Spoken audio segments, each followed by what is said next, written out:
Oimore nyakwara moge juang kamora mora maintiere machiegni chenro mar oimore kawuono tarik 2 dwe mar auchiel higa mar 2022. Magi e moko kuom weche ma wamiyo pek. We are back together again. Beginning today, I commit myself to the Azimio Oka campaign activities because we're in this race to win. We have no option. Jatend Wiper Kalonzo Musyoka ogoyo bade piny kendo osingo chung kod Raila Odinga e ng'wela rokom 10 piny. So the Commission assures Kenyans that their data is intact and that their ongoing processes are just to ensure that we have a clean register in readiness for elections. So let's not talk about 1 million names missing. There's no such thing. Jalub jatend Kenya William Ruto ogolo ng'ur ni chalo ma jogo mbulu moko ogol nyingegi e register ka IEBC owuon to okwedo lipodno. We were crying that the government is doing nothing at giving us vaccines. We brought them in millions. They're almost expiring. You are not taking them. And now you are watching another wave. Migao mar thieth ochiero chenro mar chiwo chanjo mar coronavirus ne oganda jo Kenya.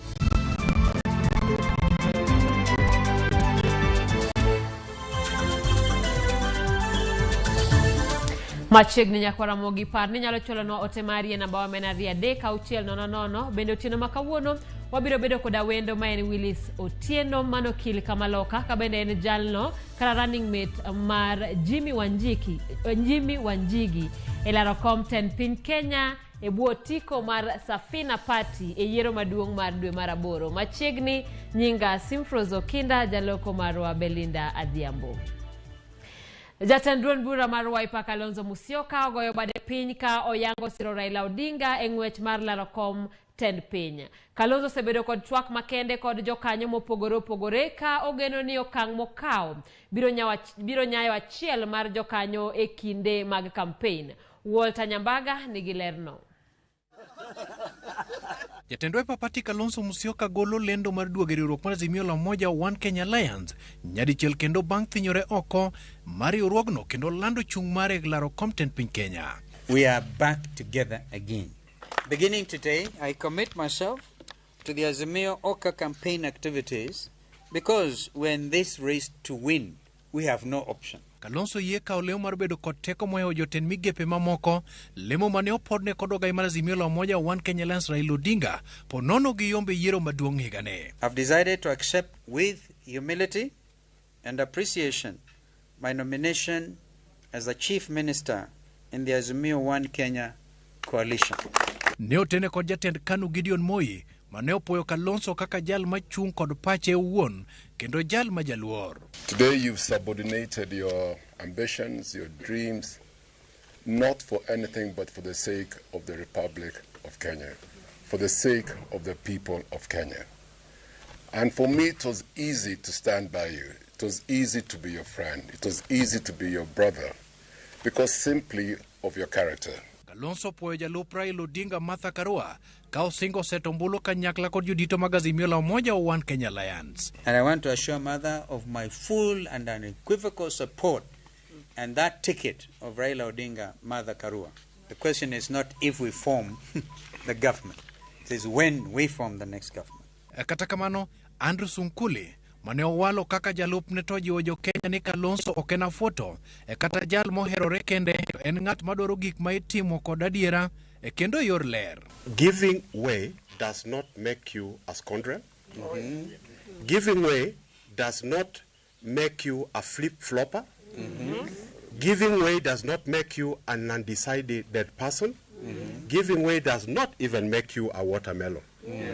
Giving way, in fact, gives way to you becoming a great man tomorrow. Bang' duogo e riwruok mar Azimio la Umoja One Kenya Alliance nenore ka wich bar mano ma Kalonzo Musyoka nyalo bedo godo en mar seto ombulu kendo olo gi okapu mar Odinga kod Karua ahinya to ombulu mawuok Ukambani.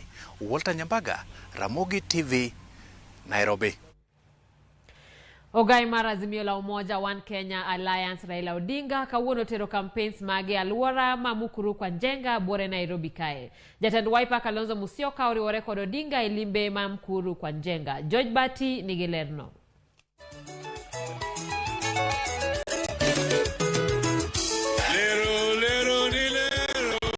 Vision Grounds Embakasi South, Nairobi. Peperusha kofia yako, peperusha. Kweth mar Azimio la Umoja One Kenya, Manyombulu, Kalonzo Musyoka, bende nitie.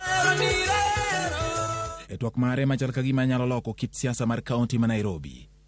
Ogai mar Azimio la Umoja One Kenya Raila Odinga oyango jochung' makoro weyo ne jowetegi mamoko e bwo riwruok mar Azimio la Umoja One Kenya. Kama ne en jaod bura ma Embakasi Irshadali Sumra, owene jaod bura masani ma Embakasi South Julius Mawadhi. Sisi kama Azimio hatutaki vita ya wenyewe kwa wenyewe. Sasa nimeuliza Sumra ataachia Mawadhi. Mano bende otimore kom mar gavana mar kaunti ma Nairobi kod kom mar Senate. Sasa Ngatia na Ann Kananu wame step down. Umewachia Igathe. Kamanda alikuwa candidate ya senator. Na Edwin Sifuna vile vile. Kamanda sasa amewacha kusimama kama senator. Amewachia Sifuna. Korwako Kalonzo Musyoka, Raila onyiso chir ni duogo mar Kalonzo omedo mbi e ng'wech mar laro tend piny Kenya. Sasa tuko hapa na Gideon Moi namba 10 na Stephen Kalonzo Musyoka namba 11. Hiyo timu ya Azimio.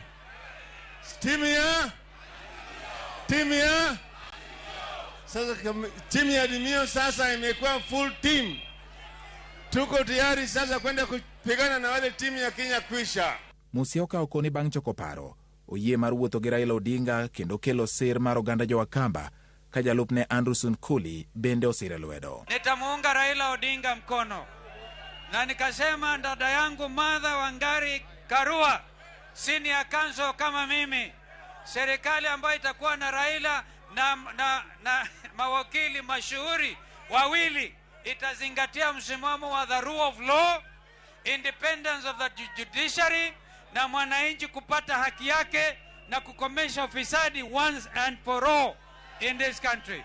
Wangapi atampigia Raila kura? Sasa nataka nione. Mimi nimerudi kucheza position 11.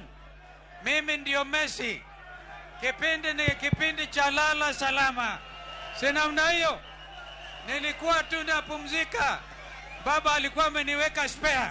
Ekinde no jatend duond bura mar KANU Gideon Moi opoyo Kalonzo Musyoka kuom ng'uko dwaro mare mar bedo jatend piny kendo keto piny Kenya mbele ka oweyo dwaro makamano kendo siro Raila Odinga lwedo e laro kom tend piny Kenya. Leo tumeona mwanaume ambaye amepunguza matarajio zake kwa sababu ya wananchi wa Kenya, na hiyo mwanaume ni Kalonzo Musyoka. Kenya owes a great gratitude to Kalonzo Musyoka. Jotelo mamoko buora bende ne oteno joditogo mag Azimio la Umoja One Kenya kagin bende gichwako i siasa mar riwruogno. Mimi kama kiongozi wa DAP nataka kutangaza leo kwamba ule candidate wa DAP wa Senate katika Nairobi anaondolewa na tunamuunga mkono Edwin Sifuna. Bang' chiwore kendo mar donjo e Azimio la Umoja kendo singo sir mare ne Raila Odinga yiero ma tarik 9 dwe mar 8, Kalonzo Musyoka owacho ni oikore mar neno ni oluoro Kenya kendo kelo mbulu ne Raila Odinga. Koro gimodong' en kabende gibiro yudo loch e tielo mokwongo mar tarik 9 dwe mar 8 e yiero maduong'. George Bati, Ramogi TV, Nairobi. Kawadhi nyime en jalup Raila Odinga e ng'we laro kom tend piny Kenya Martha Karua kawuono tero campaign mar Azimio la Umoja e kaunti ma Gwengi Kirinyaga. Karua ogoyo debe ne ogai mar Azimio Raila Odinga mondo oganda oyie olutne ombulu. Kosingo ni Azimio ema biro loko ngima oganda go. Karua wacho ni telo makare biro chwalo tije ne rawere kendo kelo wi oganda kanyakla maonge akwede.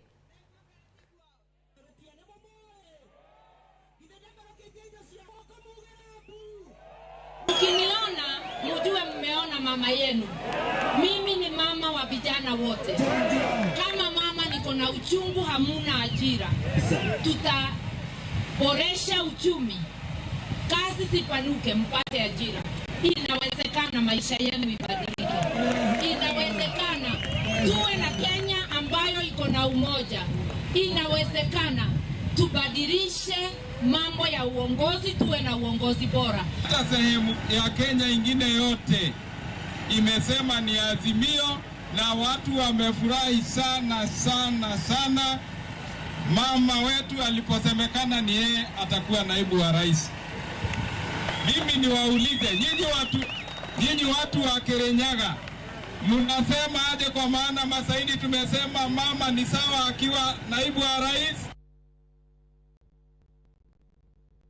Kapod wantie weche mag siasa, eni jotelo mag Kenya Kwanza ka otelne gi jalup jatend Kenya William Ruto okwedo lipode mayangore ni ogolgi ofwamb kich mano NIS ni Raila mabiro yombo e ombulu.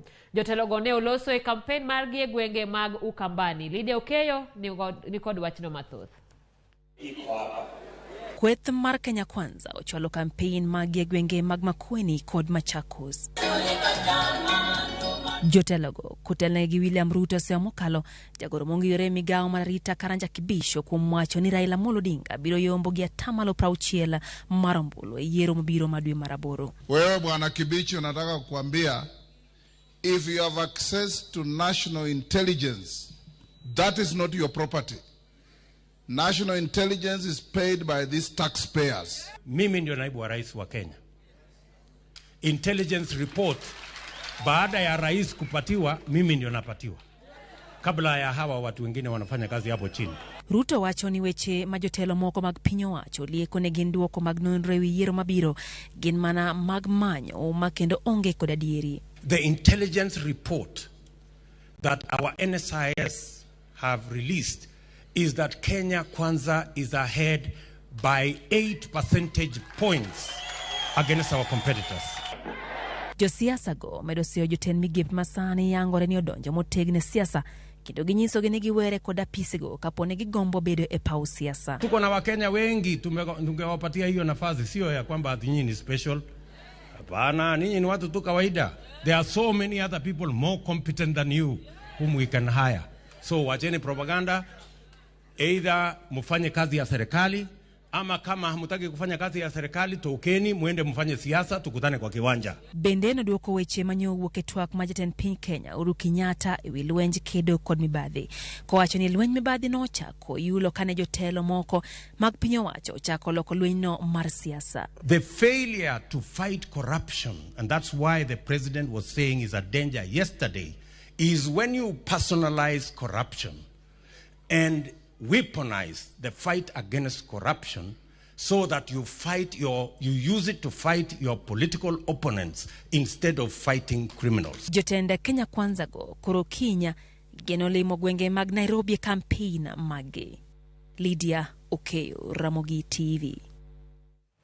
Jakoma duol mar IBC Wafula Chebukati okwedo lipode mayango ni nitie jogo ombulu manyigegi ogol e register. Chebukati wacho ni register margi ni kare kendo onge mibadhi e iye. Bende wacho ni register no mani kod jogo ombulu 22.5 podi nono iye kendo bang'e ibiro pedhe ne oganda jo Kenya. Oloso banka jalup jatend Kenya William Ruto ne ogong'ur ni nitiere kaka nyige jogo ombulu mamoko ogol e register. All the talks about the register should await the gazettement of the register, publication of the register, as well as then sharing with the stakeholders.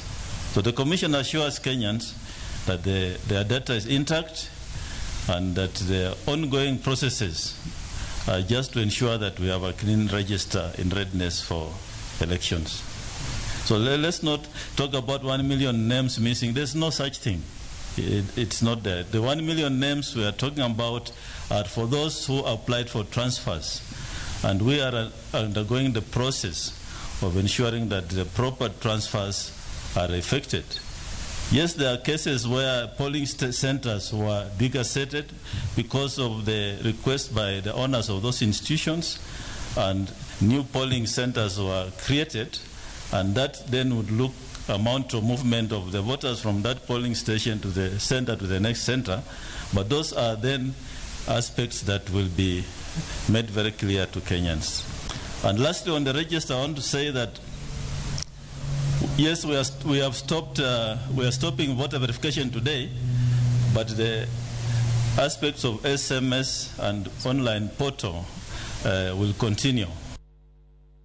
Pod wantiere weche mag siasa ka jalup jatend Kenya William Ruto romo gi jombetre mawuok e pinje mag Ulaya kendo singo ni riwruok mar Kenya Kwanza biro yie kod duoko mar ombulu e yiero mabiro. Ruto kata kamano nyiso luoro ewi kaka moko kuom apisas mag piny owacho donjore e siasa. Jombetre go omako chung motegno ni gin giwegi ok gichung nyakonchiel e yiero mar Kenya. Ewi mano gijiwo jo siasa mondo nyakwe kinde mag kampen maggi kendo e kinde mag yiero.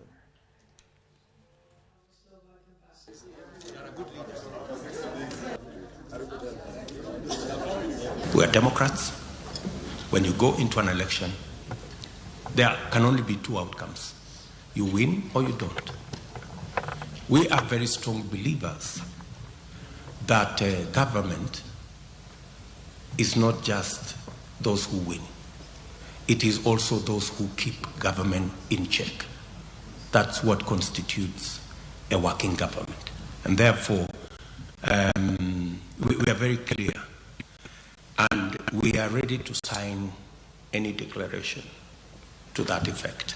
The EU will be here as a neutral observer and supporter of this democratic process because, as I said, for us, Kenya is a democratic and stable country and needs to remain so because our international and global atmosphere really is not allowing for any country to go down. So we really need Kenya to stay strong and tall in the elections and beyond the elections. Duol matayo yiero e pachoka IBC opuodho Professor George Wajakoya kaka jalar kom jatend Kenya gi otiko mar Roots Party. Wajakoya opuodhi bang' chwalo sei duto manyocha oremne kendo koro sani en thuolo mar chung. Jochung mamoko ang'wen koriwo Justus Juma mar Justice and Freedom Party to ochopo kare dwaro mar IBC kendo olornegi oko. Wajakoya ma osebedo ka wacho ni koyudo telo to biro puodho tiyo gi nyasore pachoka okoni campaign mage biro bedo manyangaf kendo ibiro tim e yo makende. Wajakoya koro ikore mar chako luorore kosero ombulu e tunge Kenya mondo jo Kenya osire lwedo. I would like to thank the Commission and the Chairman of the Commission for having been very integral in terms of integrity. When he told us to come back, we have come back and we have fulfilled the requirement. This is not an easy task. It's not a laughing matter. It's a matter that is going to make the whole nation look into whether we are capable or not. Duol mar IBC ne odhi nyime gi puodho jochung ma opogore e gwenge makaluo. Jotelo ma opuodhi kawuono riwo minod Governor ma Migori Neno Bado, jatend mine ma Homa Bay Joyce Osogo e kind mamoko. Jaelieta miyo walerno.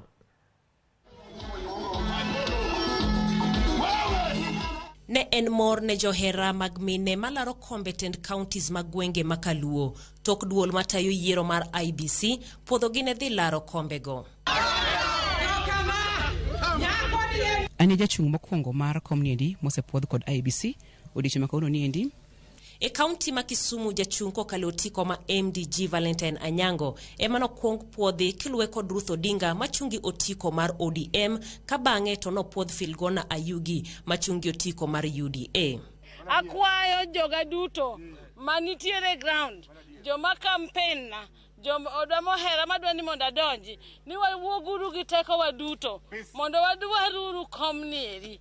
E county ma Homa Bay, jalar komno e otiko ma ODM Joyce Atieno Bensuda nopoyo chenro no kowacho ni odhi makare ka bende ojiwo johera mage kod jochung wetene mondo osir joma nyalo tayo county no maber. Eko gige na go magido nene kare kati penyo ni to be jachama oyud kana an jachama ma original certificate na baketo anakwa jochung wetega gi supporters ga koro riu mana kura ne jok ma wigi ler jok man gi political tolerance. Olin Ngala ma bende laro kom mar women rep e county no ma Homa Bay bende opoyo chenro kosingo bero ngima jodak ma county ma Homa Bay.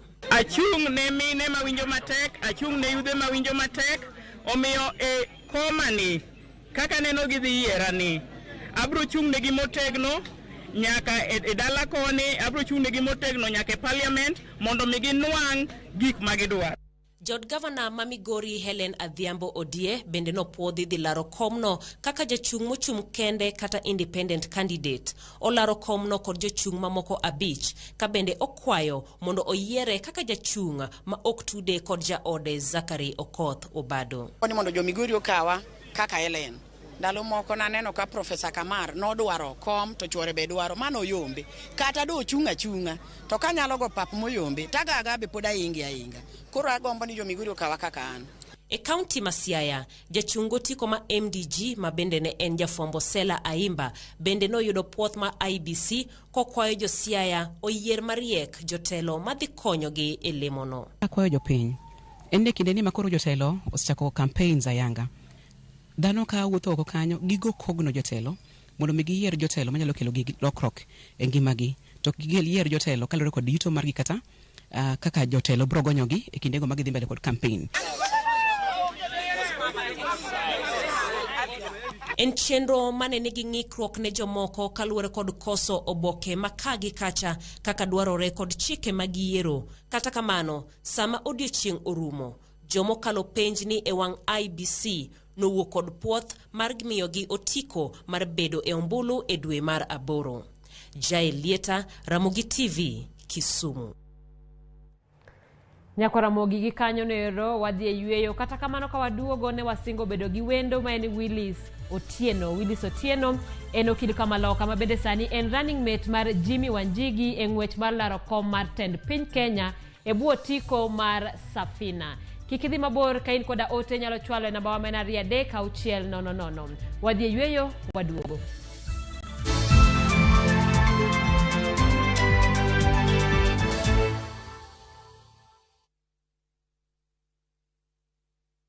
Collect fare kwa boda au matatu ukitumia ViewPay cashless na uqualify for bima ya 100,000 shillings pamoja na medical cover ya 20k na permanent disability cover ya 100k kwa 5 bob pekee. Dial *236# today to start using ViewPay cashless.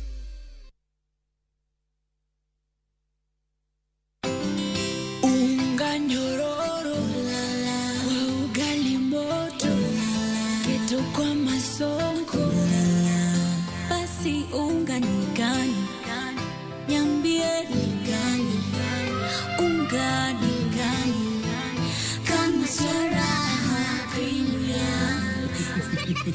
Mimi ni Bahati, walinijua kama mtoto wa mama, siku hizi wananiita mtoto wa Kafagara. Ni unga nyororo, nyeupe, inanukia na inapatikana kote nchini. Kwa raha familia natumia unga wa Raha Premium. Nyeumok kuon mar Raha Premium kawuono e duka machiegni kodi.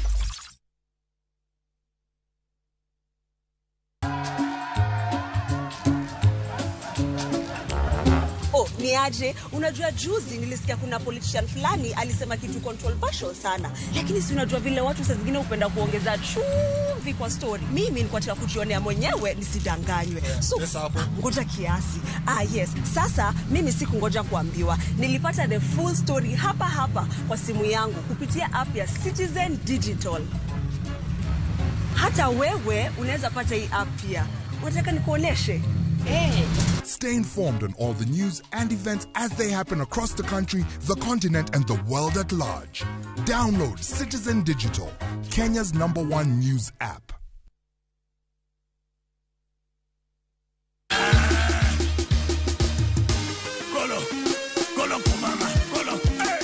Wangisini ma e kama watede, ma e kama walose.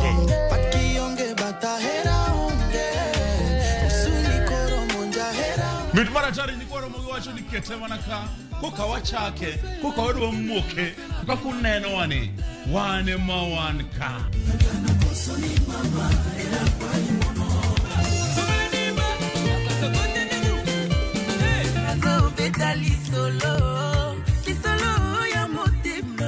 karibuni sana machiegni ure chenro mar tiedero mabiro ni chiengeso ko chakore sa 11 mamidhiambo.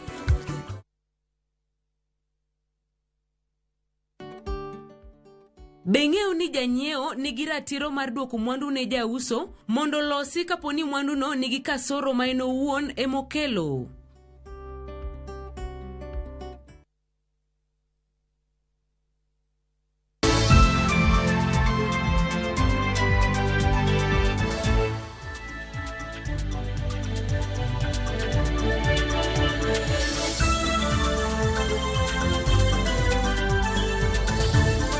Nyakora gi machiegni kendo e chenro ni kendo kasani wantiere koda wende studio kabende en wendo ma en jalup Jimmy Wanjigi eng'wech mar laro kom tend piny Kenya. Otiko no en mar Safina Party. Willis Otieno dwalero no achiel kachiel ni to en ber mane ma bende koro Safina Party biro kelo e pacho ka kadiponi oyiergi e yiero maduong' mar dwe mar aboro machiegni. Ka uthulo ni mar mondo mi fulri yo makare ne joneno. Ne joneno an gi nyinga iluonga ni Willis Otieno. An okil Kamaloka, ta nuoda lego. Mauo kakan, aja kakan gi tiende. Ta mora ahinya kawuono ka bet ogandawa mondo walalre weche mag siasa mabiro manyien. Ing'eni wang' ni jo Kanyanam mopogore maber. Jakob mako kocha ta mako konde. Koro wadino ne diere. Ka oyudo ta yudo, ka an ba yudo to yudo. Kapok wadhi mabor, ang'eyo ni untiere koda tarik kod IBC chieng' tarik 6 mano juma manyien. Useloso ikruok makare. Waseloso kila kitu ni kare, waseyudo signatures makalo counties makalo 25, pak signatures karibu 55. Otesewa ma jo IBC dirango go waseiko gin tayare. Wasemiyogi okil Kamaloka oseng'iyogi bose go sei ni gin kare. Koro chieng' wuok tich en mana mondo watergi ne IBC Chebukati bendo ranggi okete lwete ba yedwa ni koro wanyalo dhi laro piny kaka dwarore. Ng'uro sebed tie e wach mar puoth machalo kamano ka nitiere jogo ma bende koro oserem ma ok ochopo dwaro mar IBC. Korka koru bendo paro ni uloso chenro duto ma poni uchopo kacha to onge rem mora mora ma unyalo yudugo ma bende nyalo tamo mar kalo kang'no. Ing'eni kogro sebet nikech jomoko nokoikore maber. Nikech nidwaro ni mondo ichok signatures kuom ji 48,000 kaka tin 48,000. To jok manie ichoko signatures magigo bende nyaka imigi gimi ID, copy mar ID kata passport margi. Koro yudo ka ng'eny joma ni chung' nokoyudo copies mag ID. Ng'ato samoni gi nyinge ji to nokokawo copies mag ID nikech chik nolok mana dwe mar 2 kae. Ni onego bed ni sama iyiedhi gi jopiny mondo ichung'i to jopiny onego bed ni miyi nyaka copies mar ID margi. Koro apani jomoko mane bende dwa chung' e kom mar ker maduong' nokong'e wachni. Koro apano mako gi apoya to choko ID mar jopiny ok gima yot. Nikech ichoke ka county 2,000 kuom counties katin counties 24. Koro ka korga koru Safina Party useketo ikruok makare. Waseketo ikruok makare nwachoko karibu kuom counties 35,000. To wamiyo mana IBCs mane gidwaro mar counties 25. Koro apar moro pod wan godo mondo makana esto. Erokamano ng'wejni iwacho ni yiero maduong' en two horse race. Pund ariyo maringo. Mamano king'iyo to gin jo Kenya Kwanza gi jo Azimio. Safina Party en namba di. Anyalo koni ni eng'wech mwadhieni. Ng'wech pok ochakre. Jo Azimio gi jo Kenya Kwanza nochako campaign chon. Jo chako campaign chakre 2018. Tibo neno ni Kenya Azimio nosaringo gi BBI kaka ringo mang'eny. Jo Kenya Kwanza noringo gi bottoms up. To king'iyo jogi mos. Tibo neno ni jogi gina gimoro achiel. Kech Jubilee odhi opogore, moko dhi donjo Azimio, moko dhi Kenya Kwanza. To wan wang'iye ni wadwaro chako wach manyien. Wach ma jopiny winjo. Kech wan kaka Safina Party wang'ie ni Jubilee emose inyo jo Kenya malich moloyo. Makabe ni nitiere ng'ata Kenya ka mawinjo maber kuom higni 10 mosekalogi. Odnyalo gone Kenya Kwanza kata onyalo gone Azimio. To ka nitie ng'at maneno ni oseinyore kuom policies mag Jubilee ni nyaka lokruok bedie, lokruok mar adieri. To Safina Party en party ma wabedo founded e gimiluongo ni economic liberation. We believe ni jakomo tiyo matek ahinya bano ogore ne katiba, ogore ne multi party bokelo second liberation. To liberation madhi manyien ni ng'eni kendo mane jakom gore ne cha. No make sure ni oankae e katiba. Koro rights magwa ma political rights obet maber e katiba ok nyal lokgi unless otim referendum. Koro kumadhieni wan wang'eni koro japiny kuma entie be en gi pesa ofukone. Economically be otegno. Ngima mare, afya mare be sirikal rango. Koro magi miluongo ni social economic rights. Wan wang'iyo ni wadwa gero Kenya obed piny ma kumora mora ma ng'ato bete. Odake ngima manyangafu. Ngima mowinjo ni mae ngima ma dhano nego bedie. Muma wacho maber niya. Ni kaka timore polo.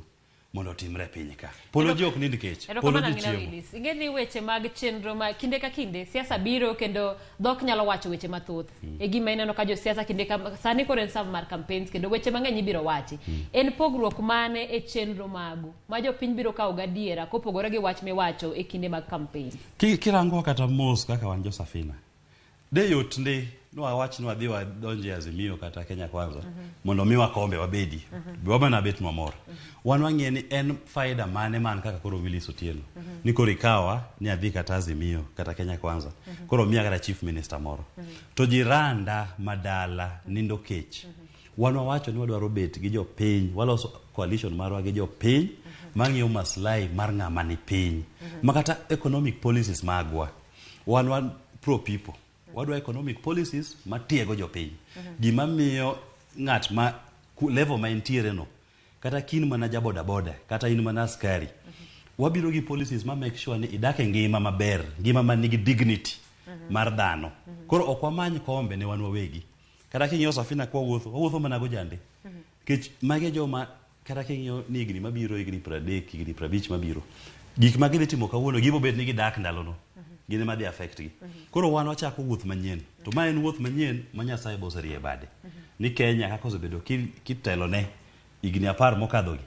Kwa go machemo mar adier ma Nyasaye igni 10 mokadho gi to osenyo jo Kenya. Koro kwa medo dhi mbele kaka wasebedo ni to piny ne gore mana piny.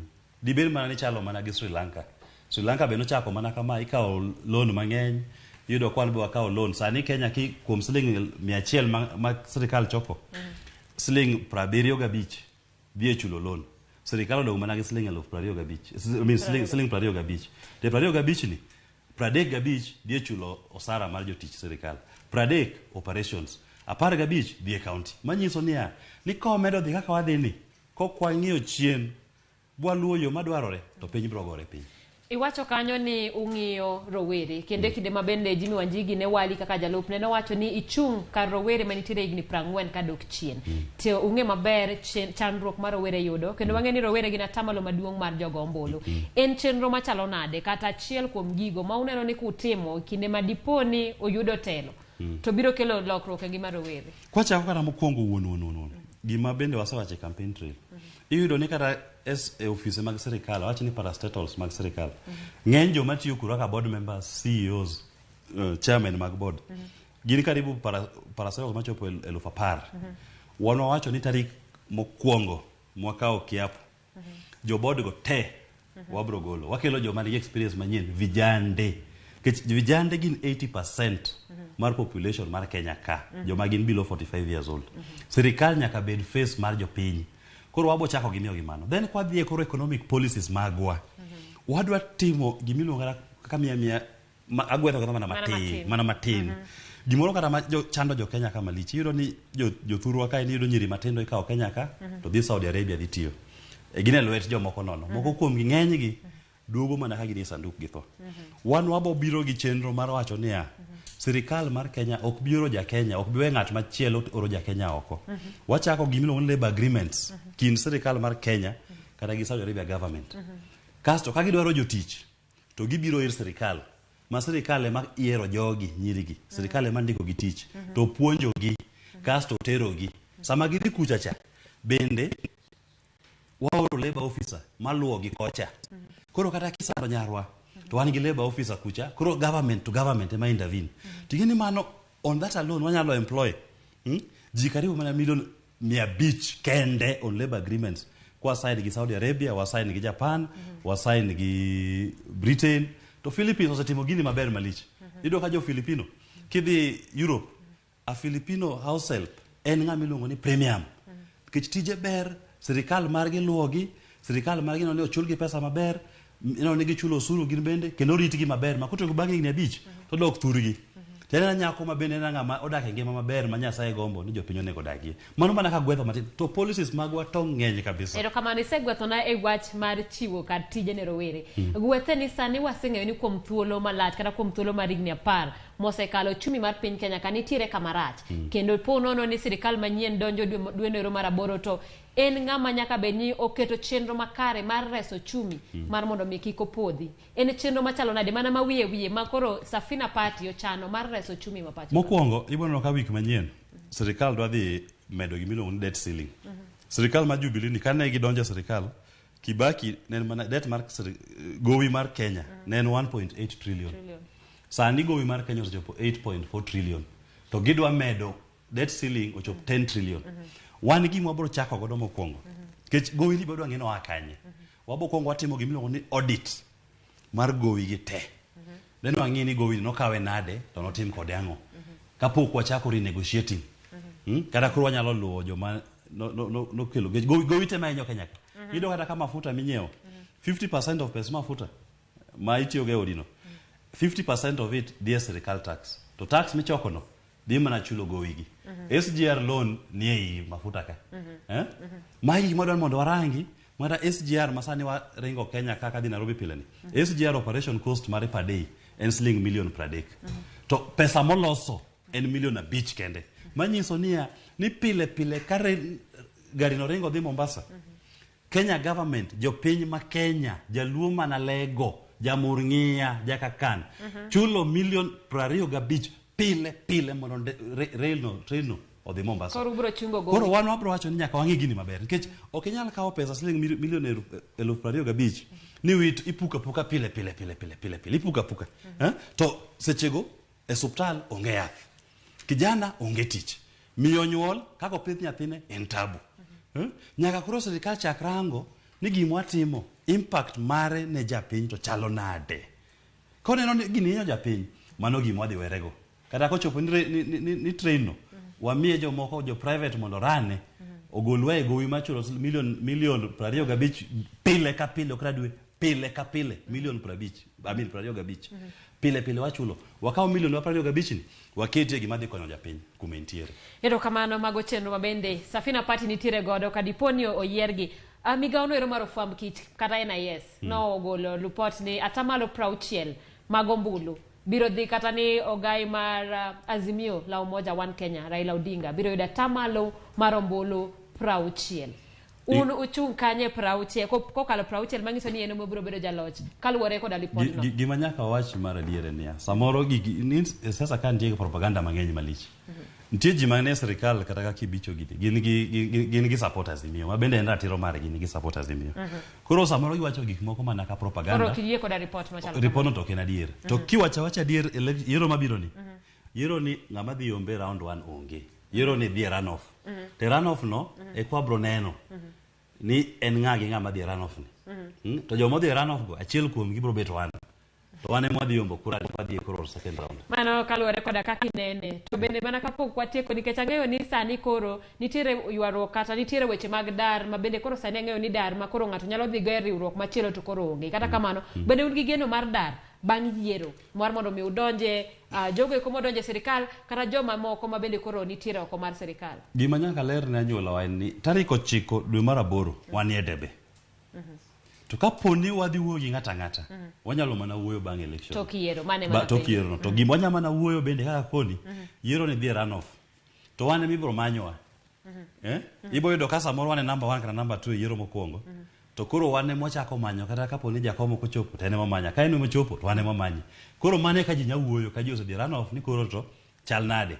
King'iyo policies mag ji jomoko jogi te mane muchiegni go. Ing'e kata kirango wamos. Wan ga ODM. Mane wantiere. Noriembo ODM kanotamwa ni ok onyal chung' gi jakom e ODM. Koro wan wachalo ga ODM B. Koro no ok ni chunywa nitie kata policies magwa kod magi kech kanye kumonwa chaki wuodhwa gimagi jomwa nagore go lweny 2017 makata e chuny wach kuknine ane mana campaign manager mar jakom Jimmy Wanjigi temane main strategist gi financial mar election. Koro wan gi history. Koro nyiso ni kama obare to unyalo yudoru e Azimio. Ok no nyalo yudoru Azimio. Wan wadhi nyaka debe. Koro tok debe. Koro ka wanyalo chako wuoyo to undo policies mag chal nade. To wando mago chal nade. Bentie kuma policies mag Nyarome. Nikech wan gima duong' no malich moloyo. Wach wuoth mar Kanan man wachako cha. Mondo chop ka. Wuodhno nyaka wachope bocho. Ten wuoth ma wachope ka adhi nindo gotieno tang'eni ng'at ma jiranda be nochiemo, nyathine odhi skul, ng'ama tuo oyudo yath. Ja Kenya kuma nitiere odak e ngima maber ma muma wacho kaka timre polo mondo timre piny ka. Willis, ka wadhi e siasa mag wan kaka joka ng'ato. Ija Siaya kendo mane dala kama bende ogai mar Azimio wuokie.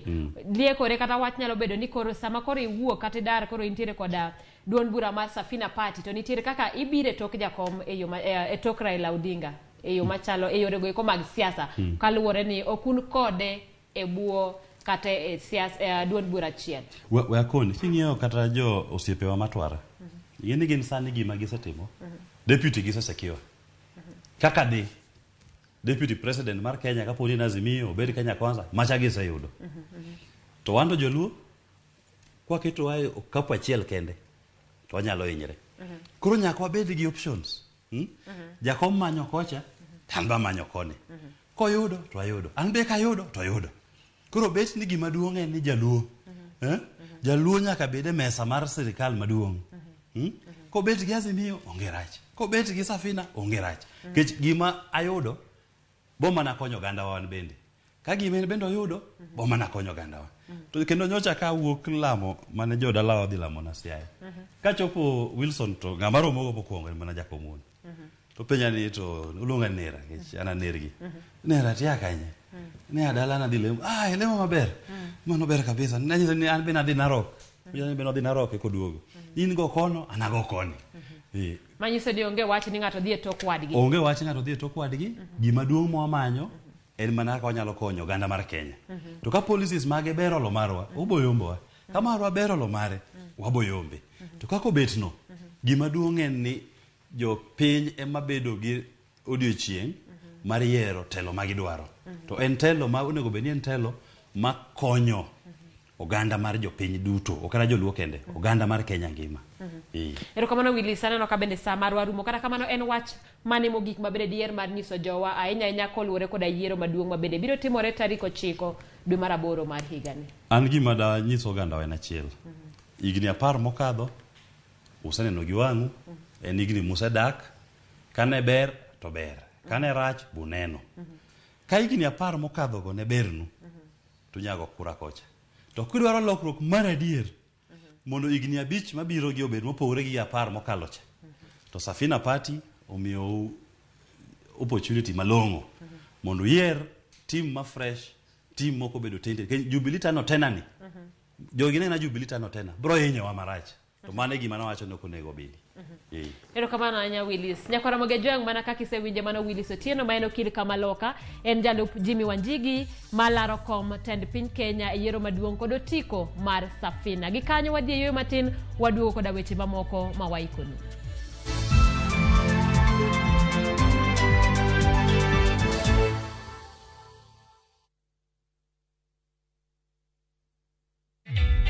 Introducing a new way to earn cash every time you buy airtime. Simply dial *487*2#. Buy airtime, pay for electricity or water bills for you or someone else, and get paid papo hapo.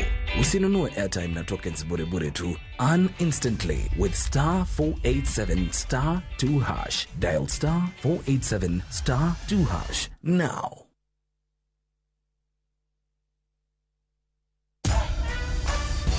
Other insecticides are made of synthetic toxins that are extremely harmful to your body. Bolt is primarily made from natural pyrethrum, which means it's not harmful to your body and is safe to use in your home. Bolt, safe for you, deadly on doo-doos. Chieng' Jumapil, tarik 5 dwe mar 6, dhi bedo rakruok e kind timbe ariyo, Gor Mahia FC gi Nzoia Sugar. Achiel kachiel koa Kasarani Stadium, chakre saa 9. Yud lendo ni achiel kachiel kokalo e Ramogi TV, Citizen Digital, Ramogi FM, kod View Sasa. Powered by Shabiki.com.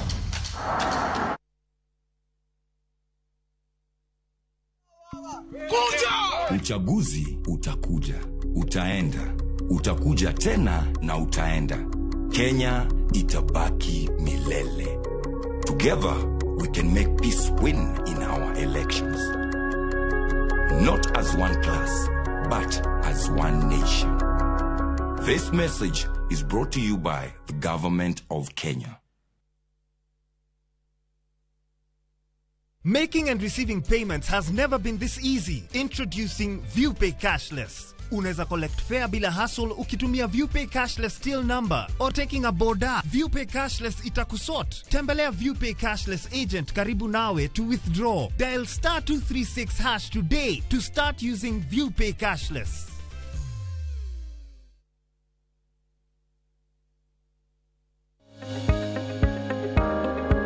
Duok piny sukari ma itiyogo kod gigo motimo sukari mang'eny kaka peremende kod math motimo sukari mang'eny.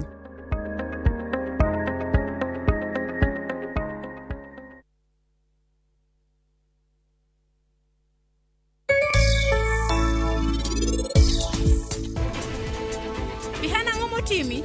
Ang'o momiyo inihinyri marach kamano?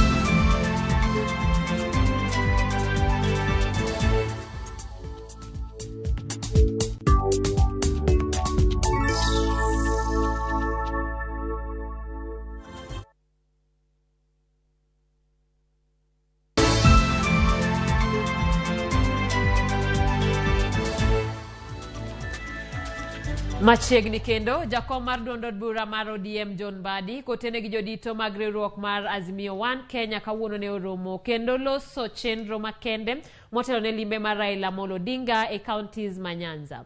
Kotwa gi jofwambo Mbadi oketayanga kinde ma jafuath bendera mar Azimio la Umoja Raila Odinga biro timo limbe e gwengego makaluo.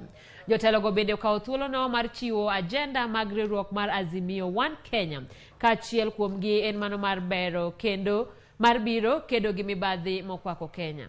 We have been informed and we are aware that our presidential candidate is going to visit Nyanza region from 13th of this month to 19th. On 13th and 14th, Raila Amolo Odinga will be in Kisii County. On 15th, he will be in Nyamira County. On 16th, he will be in Homa Bay County. On 17th, he will be in Migori County. On 18th, he will be in Siaya County. And on 19th, him and his team will be in UK, Kisumu County. Baba is going to be our 5th president, but we must work hard in order to achieve that. It is to tell our people to turn out to vote and vote for Baba. That's what we are saying here, and that's the type of mobilization that we are going to talk about. Azimio la Umoja One Kenya Party candidate Raila Amolo Odinga must be elected for president on the 9th of August this year to finally finish the journey that he's been struggling for, and all of us have been struggling for the last 40 years. Jatend piny Kenya Uhuru Kenyatta ni e boma ma Stockholm e piny Sweden kama obedo kaka jakom e romo ma otisi ni Stockholm Plus 50 ka en kanyakla gi Prime Minister mar pinyno Magdalena Andersson. Romono en mar dhialo okang' mar reso aluora mar romo mare mokwongo ne obagi e bomano higni 50 mokalo. Romono emane okelo chuogo riwruog piny ngima mang'iyo weche mag aluora midendo ni UNEP. Romo makamano gimedo chwalo chenro mar medo bero aluora.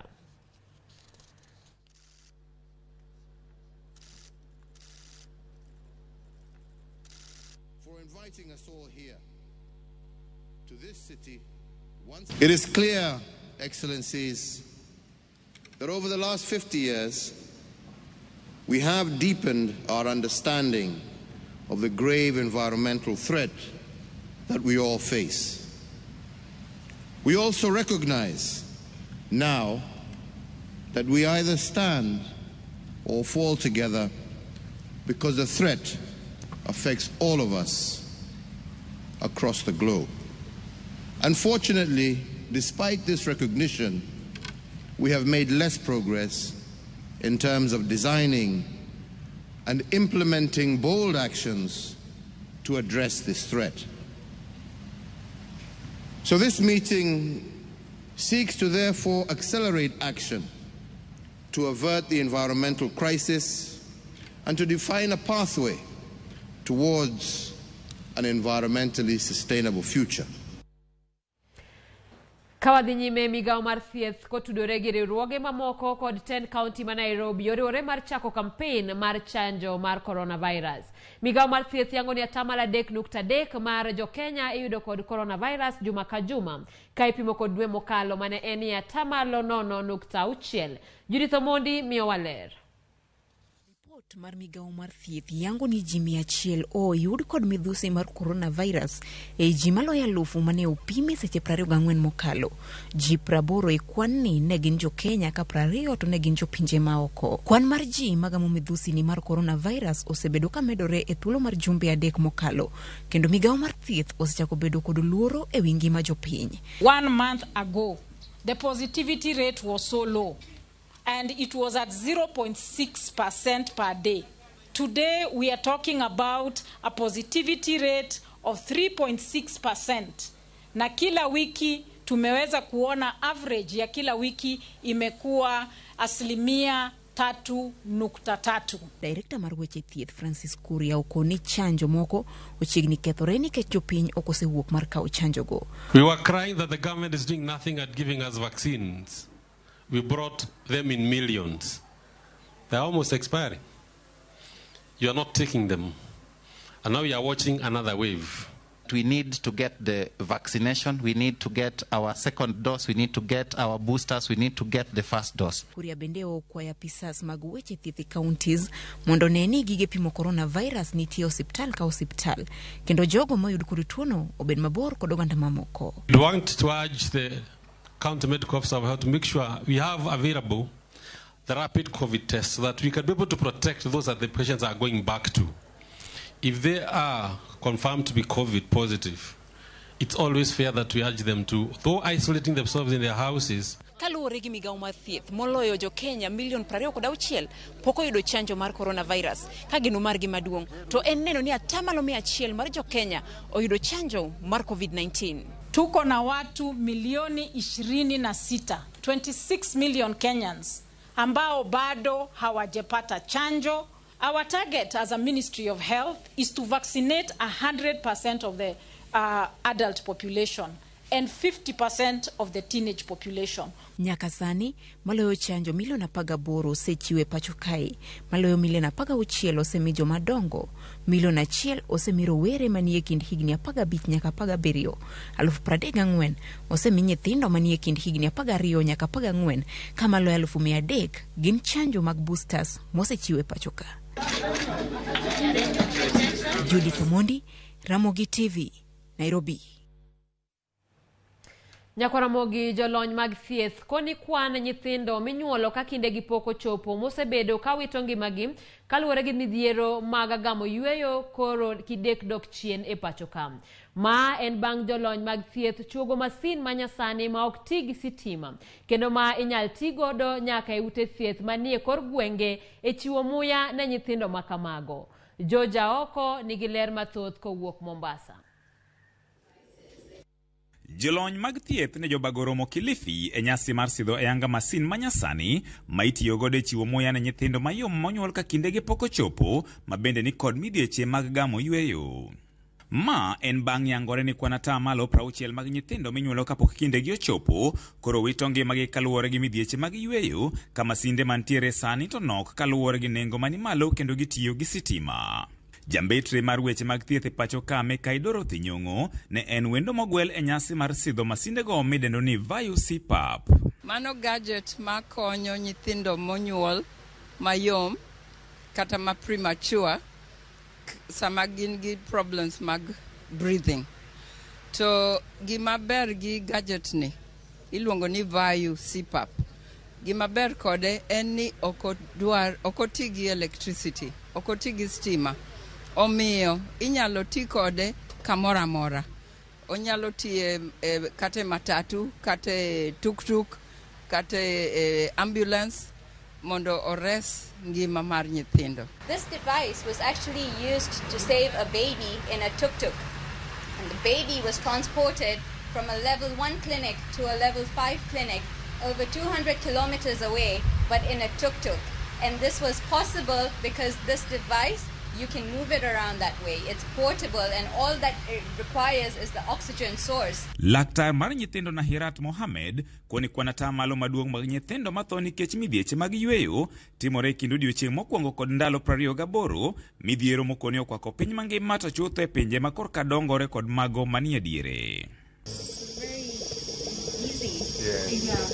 Kata kamano, okoni kwan nyithindo matho sani kidek dok chien bang' jolony chuogo masin ma ok ti gi sitima kendo mano ma nengone ogonyore kipimo kod mano matiyo gi sitima ma bende nengone ong'awore. Neonatal mortality, which is defined as death of a baby in the first 28 days of life, remains a significant public health problem worldwide and accounts for approximately 60% of newborn deaths in low and middle income countries. The leading causes of mortality are complications of prematurity, infections, and asphyxia, and difficulty in breathing in these neonates is a complication which is common to all of these three conditions. Vyumba vyetu vya watoto wale ambao wana changamoto kwa mwezi haipungui kama watoto 20, na unapata kati ya wale 20 nusu yao huwa na hizo changamoto za kupumua, na unapata labda wawili ama wanaaga dunia. Mikai Dorothy Nyong'o ne bende otelone chenro mar chwalo masinde 120 kowuok e kambi maloso masindego mar Revital Healthcare man Kilifi kitere piny Ukraine konyo nyithindo e sechegi ma lweny pod okwakogi. Hawi maber Revital omiyowa gadget ni achiel mondo wadhigo Kisumu. So wabro mede equipment mantie Jaramogi Hospital mondo wane kaka inyalo ti kode mondo ores ngima nyithindo mayom. To wageno ni Kisumu County bro medo gadgets gi mondo donje sub counties te mondo kila sub county hospital obed kode. Diang konywa kabisa.